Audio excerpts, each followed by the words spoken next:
Le Seigneur soit avec vous. Et avec votre esprit. Évangile de Jésus-Christ selon saint Matthieu. Gloire à toi, Seigneur. Veuillez vous asseoir. En ce temps-là, quelques-uns des scribes et des pharisiens adressaient la parole à Jésus. « Maître, nous voulons voir un signe venant de toi. » Il leur répondit. « Cette génération mauvaise et adultère réclame un signe, mais en fait de signe, il ne lui sera donné que le signe du prophète Jonas.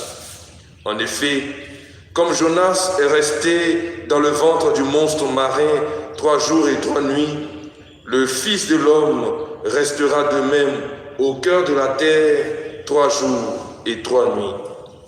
Lors du jugement, les habitants de Ninive se lèveront en même temps que cette génération et ils la condamneront. En effet, ils se sont convertis en réponse à la proclamation faite par Jonas, et il y a ici bien plus que Jonas. Lors du jugement, la reine de Saba se dressera en même temps que cette génération et elle la condamnera. En effet, elle est venue des extrémités de la terre pour écouter la sagesse de Salomon, et il y a ici bien plus que Salomon. Acclamons la parole de Dieu. Louange à toi, Seigneur Jésus.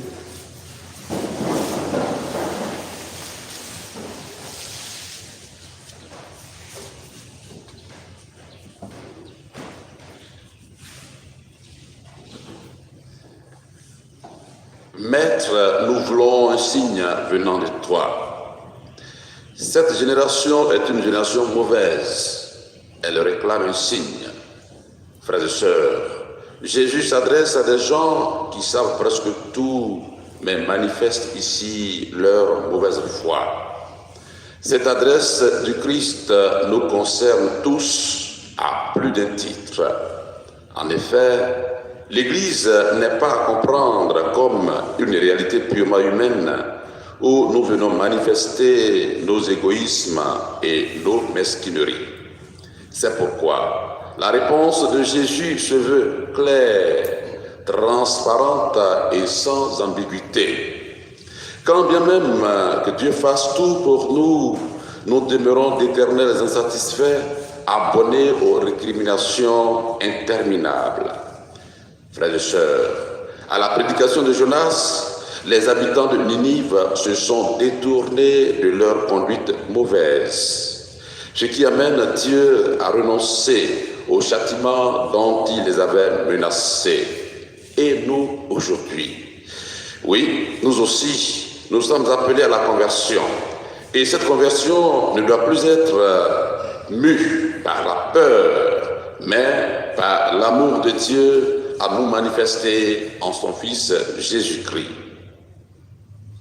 Jésus est bien plus que Salomon, il est davantage plus que Jonas. Il est le Fils de Dieu, la vraie sagesse. Cette sagesse est éternellement plus grande que celle de Salomon. C'est bien lui que le Père a envoyé dans le monde, non pas pour juger et condamner ce monde, mais pour que par lui, le monde ait le salut. C'est ce que nous rappelle Saint Jean dans son évangile, le chapitre 3e, verset 16. Pour paraphraser aussi le pape Saint Jean-Paul II, il nous dit « Jésus est celui qui a donné Dieu aux hommes et les hommes à Dieu ». Que l'Eucharistie de ce jour nous aide à comprendre que seul un cœur converti et résolument tourné vers Dieu peut recevoir, interpréter et voir ce signe qui est Jésus. Amen. Amen.